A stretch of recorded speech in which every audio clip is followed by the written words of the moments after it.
तो जैसे कि हमने ये फ्लक्स की जो इक्वेशन पढ़ी थी, मेरे पास क्या होता है ई डॉट डी ए का डॉट प्रोडक्ट, ठीक है, और ऑल ओवर द सरफेस हम लोग क्या काम कर रहे हैं, इंटीग्रेट कर रहे हैं, ठीक है। तो ये मेरे पास क्या आ गया, फ्लक्स आ गया, ठीक है, पूरी की पूरी सरफेस में से जो पास हो रहा है। तो हमारे पास यहाँ पे अब हम इसका एक रिजल्ट देखते हैं, ठीक है। मेरे पास एक क्लोज सरफेस है, मेरे पास एक स्फेयर है, उसके अंदर मेरे पास क्या रखा हुआ है, एक पॉजिटिव चार्ज रखा हुआ है, और मुझे क्या करना है, मुझे एक छोटे से एरिया के लिए, मेरे पास एरिया है डी ए, मुझे एक छोटे से एरिया के लिए मुझे निकालना है यहाँ से इलेक्ट्रिक फ्लक्स मेरे पास कितना पास होगा यहाँ से, ठीक है। तो मेरे पास यहाँ पे प्लस क्यू चार्ज है, तो मेरे पास इलेक्ट्रिक फील्ड ऑफ लाइन यहाँ पे क्या होंगी, बाहर की तरफ होंगी, ठीक है। और जो मेरे पास ये यूनिट वेक्टर है यहाँ पे, यूनिट वेक्टर क्या काम कर रहा है, सिर्फ मुझे एरिया वेक्टर है इसको डायरेक्शन देने का काम कर रहा है, कि जो एरिया वेक्टर है, एरिया वेक्टर की भी डायरेक्शन इलेक्ट्रिक फील्ड की डायरेक्शन की तरफ ही है, ठीक है। तो हम इसको सोल्व करेंगे, और दोनों की डायरेक्शन मेरे पास एरिया वेक्टर की डायरेक्शन और इलेक्ट्रिक फील्ड की डायरेक्शन मेरे पास एक ही तरफ है। तो मेरे पास यहाँ पे इन दोनों के बीच में जो एंगल है वो कितना बनेगा, 0 डिग्री बनेगा। इसका मतलब मेरे पास यहाँ पे थीटा की वैल्यू कितनी होगी, थीटा की वैल्यू मेरे पास 0 डिग्री होगी, ठीक है। तो हम इसको सोल्व करते हैं इंटीग्रल को। तो फाई ई,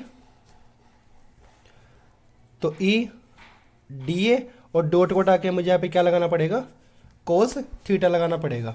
और इलेक्ट्रिक फील्ड और एरिया वेक्टर के बीच में जो एंगल है वो मेरे पास कितना है, 0 डिग्री है। तो मैं यहाँ पे थीटा की जगह 0 डिग्री वैल्यू पुट करता हूँ।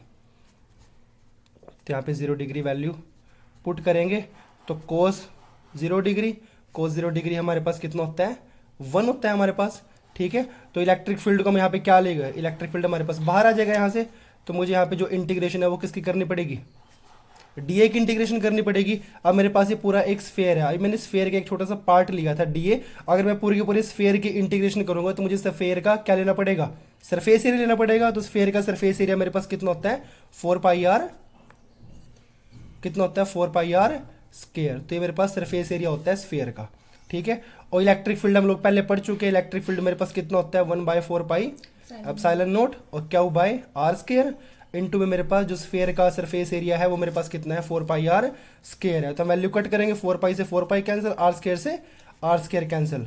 तो फाई ई वैल्यू मेरे पास कितनी आ गई, क्यू बाय एप्सिलॉन नॉट। इसका मतलब है जो मेरे पास स्फेयर में से जो फ्लक्स मेरे पास पास कर रहा है वो किसके ऊपर डिपेंड कर रहा है, वो सिर्फ सरफेस की जो क्लोज सरफेस है उसके अंदर मेरे पास चार्ज कितना है वो उसके ऊपर डिपेंड कर रहा है, ठीक है। वैसे आप लोगों ने सोचा होगा कि जो फ्लक्स है वो हमारे पास डिपेंड करेगा रेडियस के ऊपर डिपेंड करेगा, ठीक है, जो कि सोचना इतना इंट्यूटिव नहीं है, ठीक है। हम लोग वैसे कॉमन सेंस लगा के सोच नहीं सकते, कॉमन सेंस लगा के हम लोग इस बात को सोच नहीं सकते कि जो फ्लक्स है वो हमारे पास रेडियस के ऊपर डिपेंड नहीं करेगा, ठीक है। तो यहाँ पर मेरे पास जो फ्लक्स पास कर रहा है इस पूरी की पूरी सरफेस में से वो मेरे पास स्फीयर की रेडियस के ऊपर डिपेंड नहीं कर रहा है, वो डिपेंड कर रहा है कि क्लोज सरफेस के अंदर मेरे पास चार्ज है वो कितना है।